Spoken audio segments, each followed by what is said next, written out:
Why do we sit here being silent, watching our leaders turn into tyrants? Have they forgotten which side they're fighting for? Checks and balances set aside and rule of laws, youths and ours, and Constitution openly ignored. Man, I'm not okay. Think we are being played. Is it time for right and left to join a greater cause? Man, I'm not okay.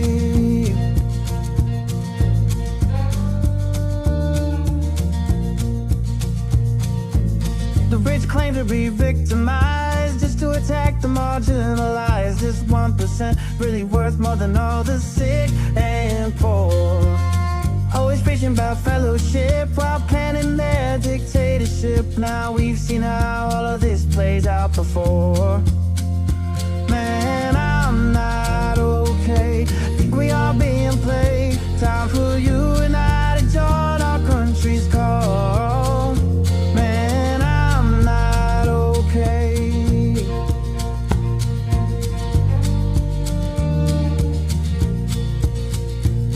Ever wonder all the mystery, why they whitewash our history, keep dividing is their plan? All in all, such a scam. Algorithm very sly, only used to spread the lies. Politicians know well, hate is simple to upsell. Man, I'm not okay. Think we are being played. Time for you and I to join our country's call. We are not okay. America is not okay, and we all know that. Former Congressman Joe Walsh, this is The Social Contract with Joe Walsh. Let's figure out how to get okay together.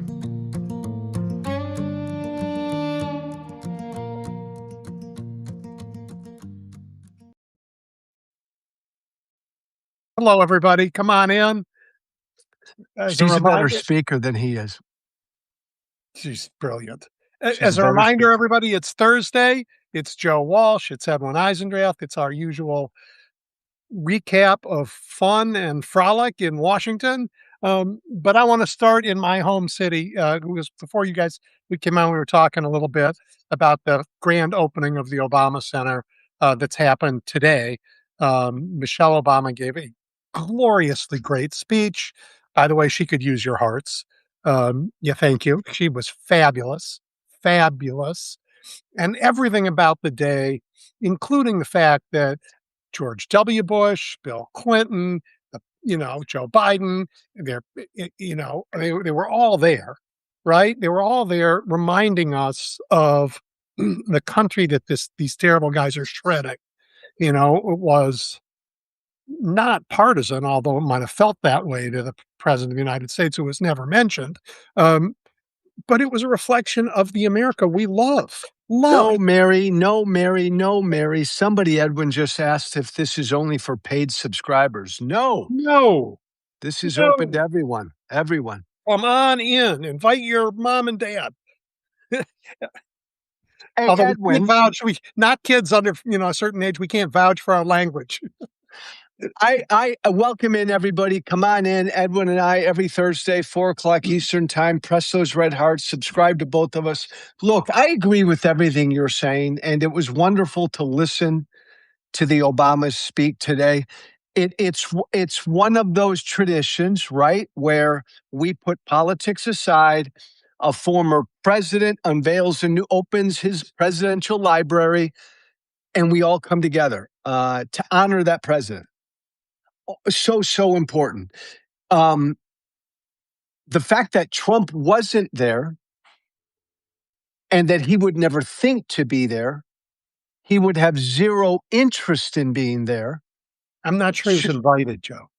Or the fact that he was not invited tells you everything you need to know about these times we live in right now, Edwin. But I will remind everybody, because I come from the populist base that helped put Trump on the map.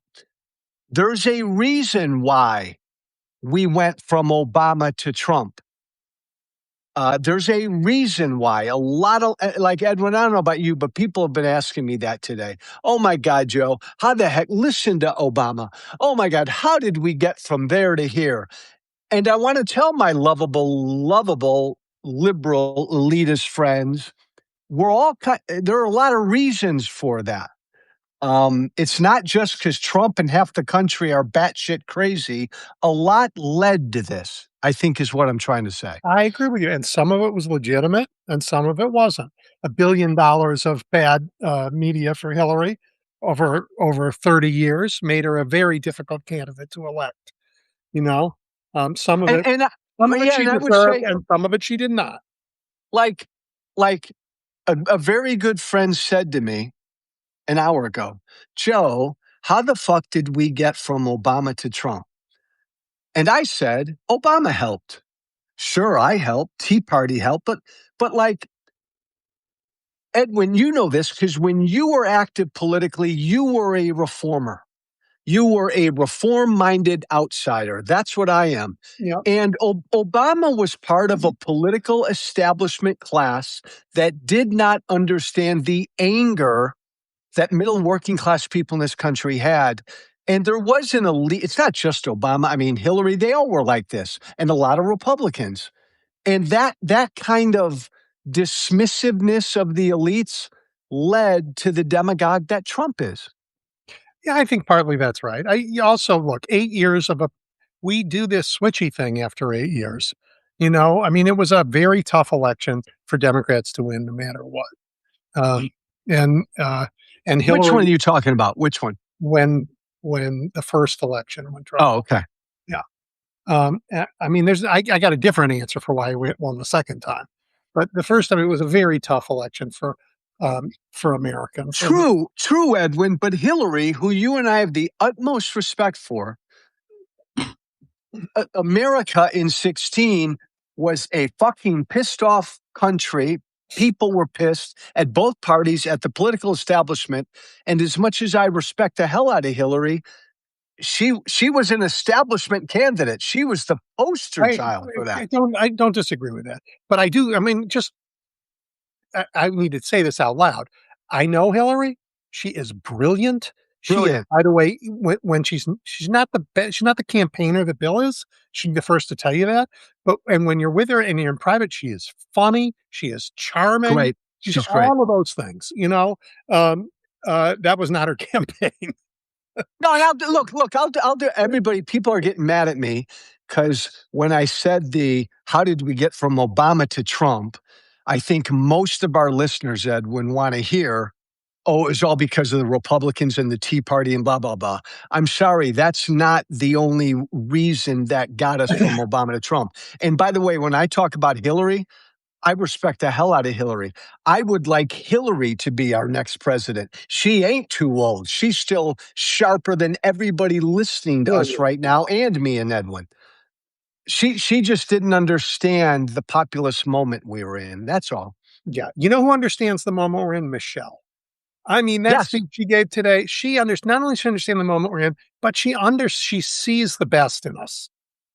And I mean, oh my God, it was just so, again, I was weeping like I was at some, Well, I'll maybe today's the show where I just piss off all of our listeners. She's a better speaker than Barack, hands down. Always has been. Always. she's a great speaker. She's a great speaker, but I mean, she doesn't have to speak on, she gets to pick the topics she wants to talk about. And a president doesn't always get to do that. Agreed. But what I love about Michelle Obama, when she speaks, there's cadences to it. It's natural. It's sometimes Barack Obama comes across to me as too robotic and too formulaic. Michelle is one of the best public speakers I've ever heard. Ever. Right. I mean, Yeah. Brock's had like the great speeches, like there's like his first one at the convention, or Overrated. I was thought that great. was a bubblegum. That was It a was bubblegum great speech. speech. It was a great speech, Joe. You and I would have given a better speech than that. Oh no, that was a great speech. And what he did for the country at Mother Emanuel Church when he went after that terrible shooting in that church, Mhm. and he gave that eulogy and then sang Amazing Grace. It helped us in a terrible time. And the Yeah, no, you're Democrats right. been helping us in a terrible time. And, "Oh, how can I make money off a terrible time that we're facing with now?" It's such a And like, what a contrast, right? And I guess before everybody hates me altogether, what I'm trying to say is, and I've been very public about this, Donald Trump is in my starting five for the absolute worst human beings who's ever lived. Now, how did that guy get in the White House? And if we as a people can't honestly really reflect upon that, I mean, how did this good, great, decent country elect one of the worst human beings who's ever lived? twice. That's a complicated answer twice, and it needs a lot of self-reflection from all of us, because it's not just because of the crazy Tea Party and crazy MAGA that he's in the White House. There were a lot of factors. And by the way, Edwin, I'm gonna let you say that, but the ones who fought to keep him out get less blame than the ones who fought to put him in. agreed. Even if we did things to piss people off, you know? We didn't want him Comple- there, we knew what was coming, we told everybody not to do it, and they hated us anyway. Completely agree. And I made the mistake, Edwin, a year or so ago. I said, we all elected Trump, Bubba. And I got shot down by a lot of people. No, Joe, I've resisted him from day one. I get that and I appreciate that. But, like, for instance, you and I are praising Hillary to the high heavens.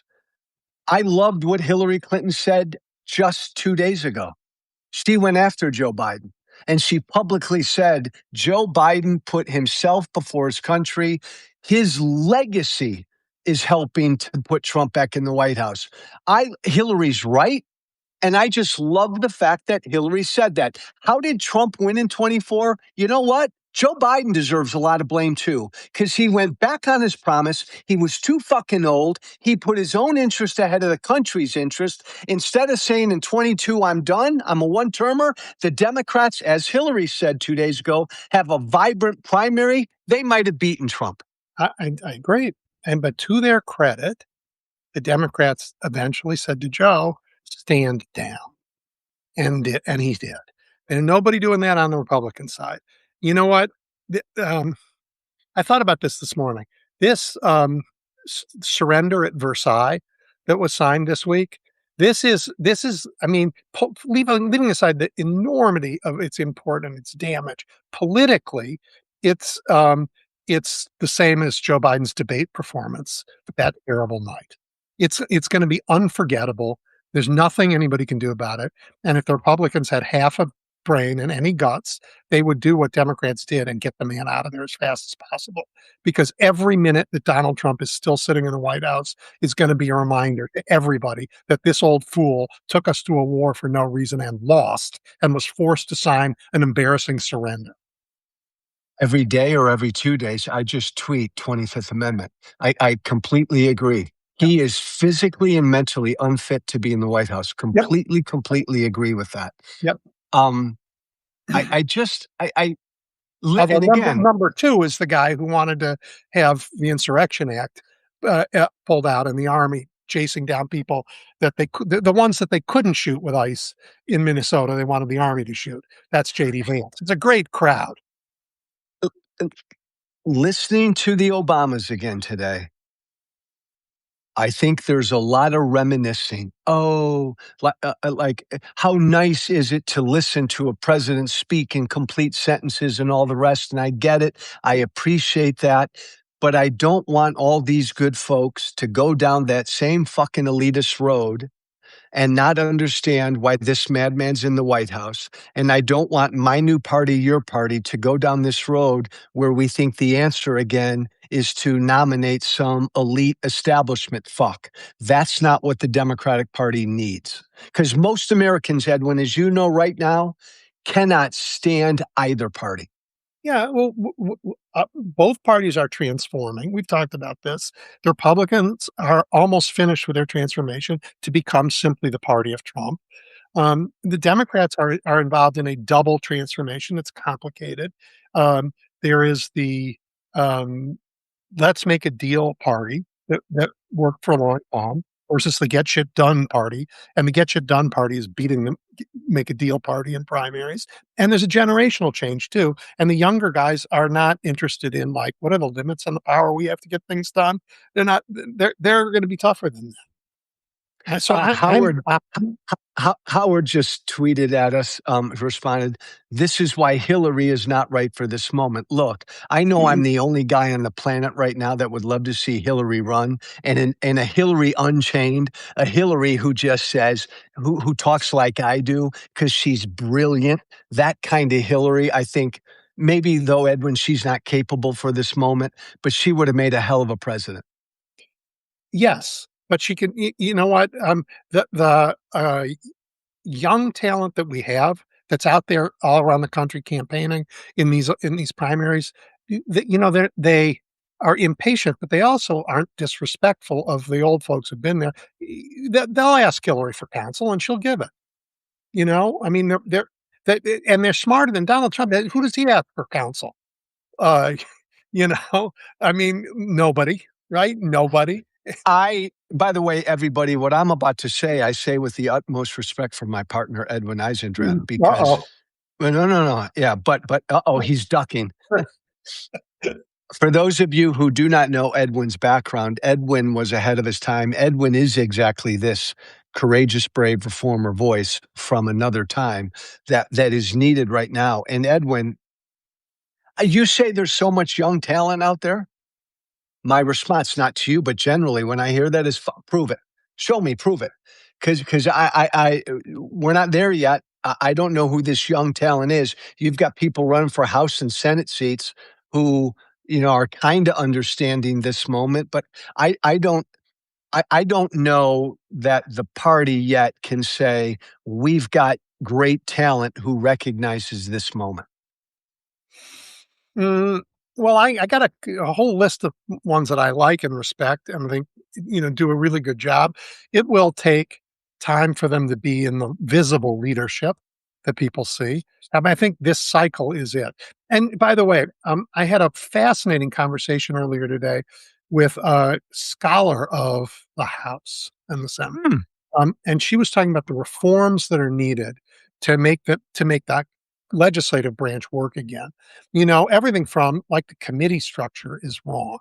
Like, it doesn't reflect our economy. It's like from a different era. So, to all the power got swept out of the committees and to the leadership when Gingrich was there, and now maybe that has to come back a little bit. That you defunded all the, you know, some of the staff that the legislature needs to do its job. It's a really interesting conversation about how to make Congress both relevant and less hated. And oh, by the way, the House should be bigger. And by the way, she said the House should be bigger. Yep. Yeah, Yeah. but these are. Remind me though, that one doesn't need a constitutional amendment, right? Well, it's No, not. No, I mean, no. none of these need a constitutional. Some are just House rules, you're right, and some are Yeah, legislation, but none is constitutional. I just don't believe that the institution is capable of reforming itself. And this is why I don't know what happens. I don't see the institution expanding itself, which is desperately needed. I don't see either party when they're in power reforming that institution as it needs to be reformed. I keep broadly saying the answer's got to come from out here, outside, but then I don't know what that means. Well, I had this experience when I was running when I was the receiver who had public Tom works, Joad. you know, um, y ideas that are obvious but don't happen in America, Yeah. right?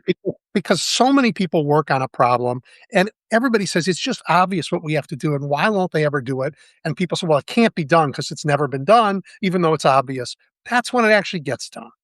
I'm thinking about the line of public housing high rises in Chicago that went from the Yeah. downtown Hyde Park. It was 11 miles. It was 11 lowest income census tracts in the United States, all next to each other. And I said, this stuff is terrible. It's terrible for the people who live here. We have to do something about it. And I remember people said it'll never, ever happen.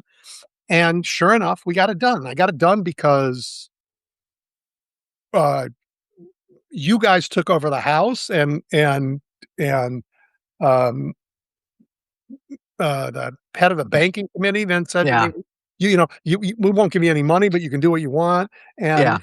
And, uh, all the Black Caucus members are guys I've worked with in the city council, and they knew it had to be done, so we just don't do anything ahead of time. But everybody Yeah. knows the house is broken. Everybody in the country knows. It's polling at, like, 11%. I mean, Um, Chicago used to have a Congress Street. We took the name off. Like, people don't like it. So Tom Joad, Joad, is listening to us right now, and he writes wonderful stuff. And I'd encourage everybody to follow and subscribe to Tom Joad on Substack. But he said to us, Edwin, "Oh, just what we need, more Congress people." and more And I Congress get it. staff, and you know what, Tom? We need it. We actually do, because you don't wanna be represented by somebody who's representing a million other people. It's just too Right big a now, deal. it's 780,000 people. That's just too big. Yeah, yeah. You can't do it. Yeah, you can, but it's a different institution. It's not the people's house that way. Right. Somebody then just also asked us, they were talking about your young talent, about John Ossoff. Every time I listen to him, he impresses me.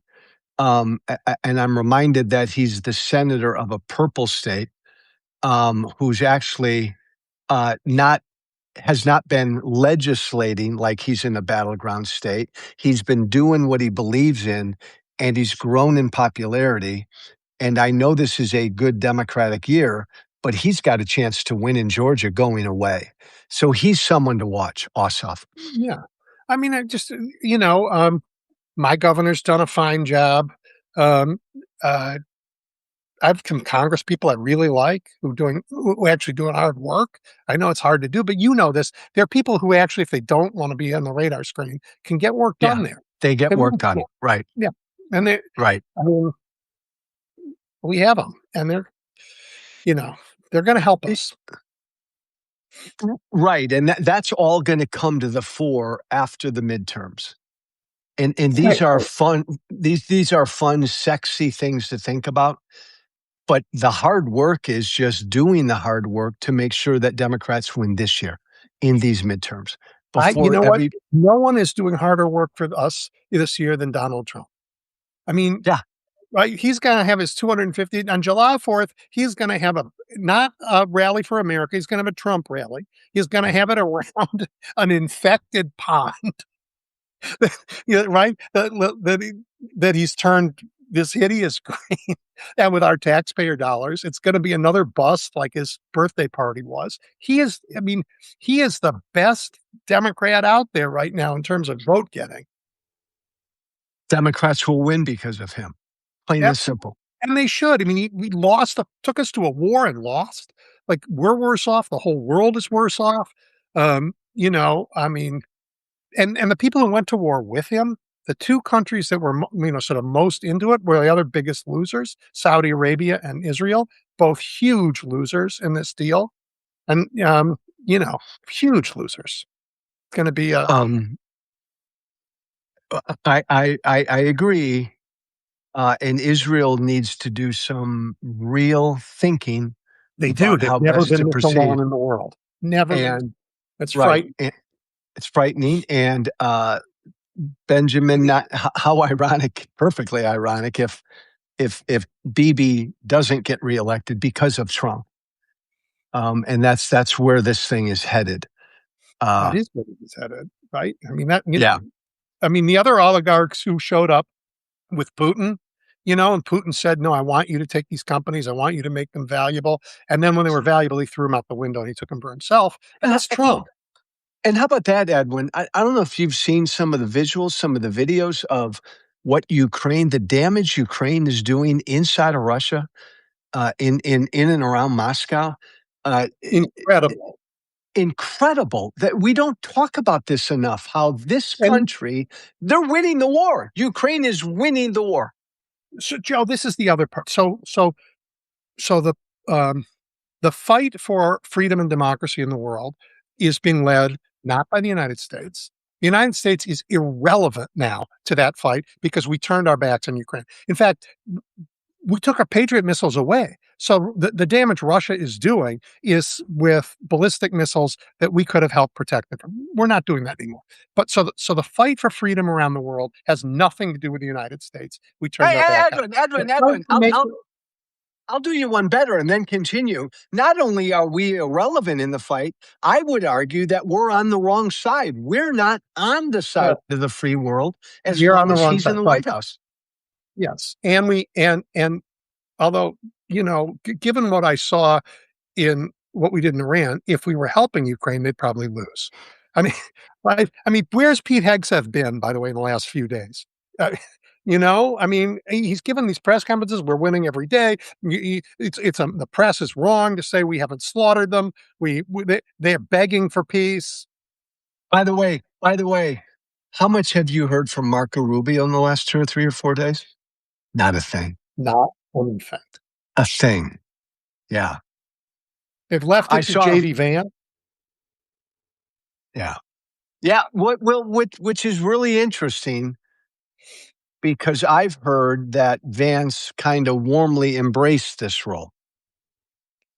Yeah, well, maybe because the news is out that he was trying to send those same troops into Minneapolis, and he'd rather be on the losing side of that war than everybody know what a fascist he is. But by the way, did you see that Greenland was trying to get Trump's attention? They were saying, "Please invade us so that we can get billions and billions too. Invade us. Yeah, I Go to love war that. with us." Oh my God. I mean, I'm laughing, but it's really the world is much worse off because of this adventurer. Much worse off. And you know I what? can He's not chastened. He's going to go for Cuba now, right? I mean, because right? Why not? Well, in this, you're right, Edwin. This is dangerous because he fucked up.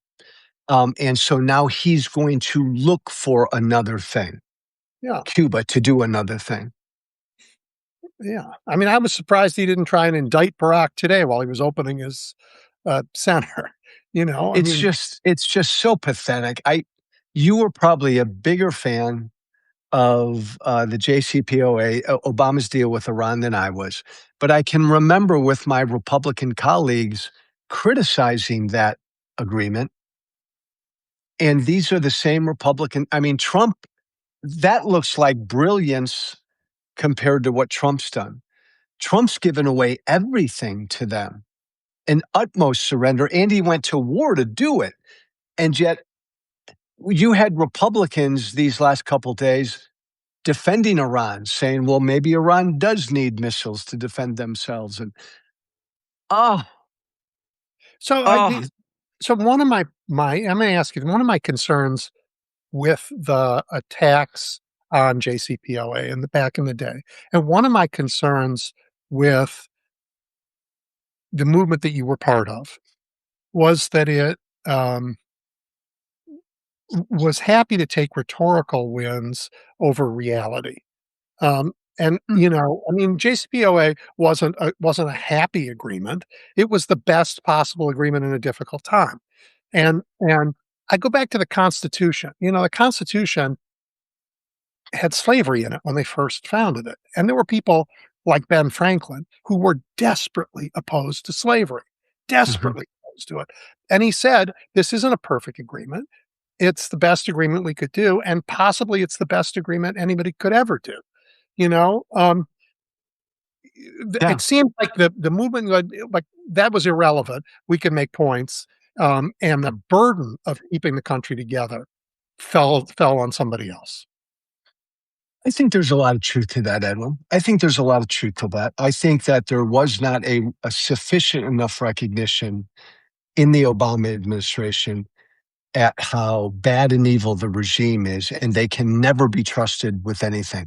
Anytime the Iranian regime says we will not pursue nuclear weapons, you and I know you can't believe that. Right, that's what Eh, those whi- inspectors are there for. which is exactly what Trump's deal will include, probably without inspections, probably By without the way, I don't think anything. they will have success in 60 days. I don't. I think it's almost impossible to do in 60 days. I mean, how's the Board of Peace doing in Gaza?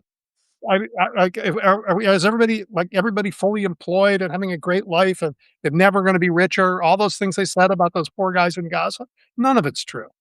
You know, He it turns out the world is hard, and you can make cheap points around there, or you can do well, as we were talking about some of the members of Congress, there's actual hard work can be done, but I think they're allergic to hard work. I mean, Hegseth's in the gym all the time. He's not, doing the work that has to be done. Rubio's got 11 jobs. Each one is an actual job. You can't do them. Well, like we got DNI is going to a home builder who's like, who we know is a hack, right? I mean, they're just not interested in doing the hard work. And this governing is hard work. You said the most important thing 5 minutes ago, though. From the moment this guy got put back in power, it's like we've told the rest of the world America's no longer on the side of the free world. So NATO, and it took Europe almost a year to get that. It took our allies almost a year to get it.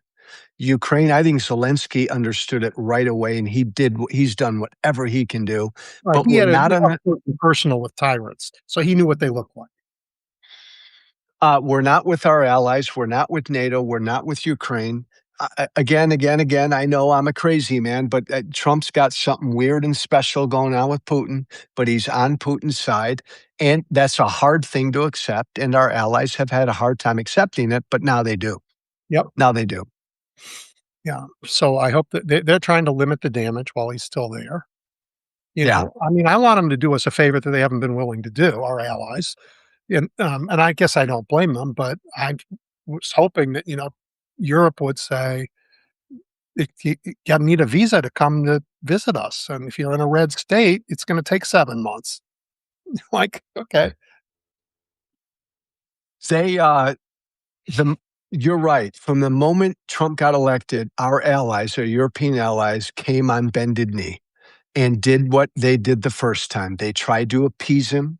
They tried to placate him. They tried to give him toys and goodies and humor him and pat him on the back. I just don't think that works. And I think Yeah. now I they mean, you remember understand after that. that when he rolled out the red carpet for Putin in Yeah. Alaska, that like all of those European leaders, I mean, from the far right Giorgia Meloni to the as Yeah. far left as you could find, got on a plane together and came here immediately to do damage. Immediately. And they succeeded in doing some damage control, but they didn't get what they wanted, but they stopped the worst of his instincts. Yeah. I'm uh I'm where we always are as we close our Thursday conversations. Democrats are going to win this year solely because of Trump. For Democrats to win beyond this year, they need to fucking stand for something, say, this is who we are, this is what we believe, this is how we're going to help you. And if they don't do that, Republicans have a built in electoral advantage right now when it comes to electing a president. And 28 could be a completely different story again. You know what? I agree with you, but I'm going to make one friendly amendment. Here we go. If What? we don't do that, if we don't do that, you said Oh, if oh, they don't. you got me again. You got me again. Edwin, I don't know how long I'm going to be a Democrat. We'll talk about that next time. Yeah, well, that makes you that's how Democrats are. We're a disorganized Big Tent. We don't know what we know, but we think we'll muddle through together somehow, and we have. Well, you are. I'll close with this. You're a Democrat. You've always been one, but I've always looked at you as an independent because you've always been a very independent thinker who fits more easily in the Democratic Party. Well, I'm going to try and always push to have that party align with the things that I value and believe. And Yeah. as long as there's a chance for that dialogue, I'm comfortable with that. And all right, Joe, it was a pleasure. Talk to you next week. Thanks, everybody.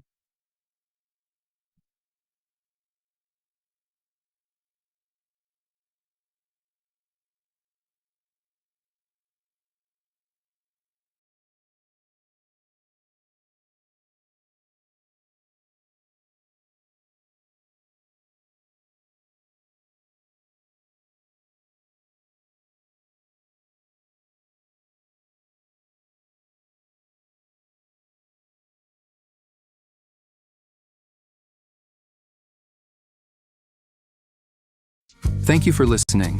Remember to listen, follow, and share The Social Contract with Joe Walsh on Apple, Spotify. Plus, don't forget to subscribe to The Social Contract on Substack.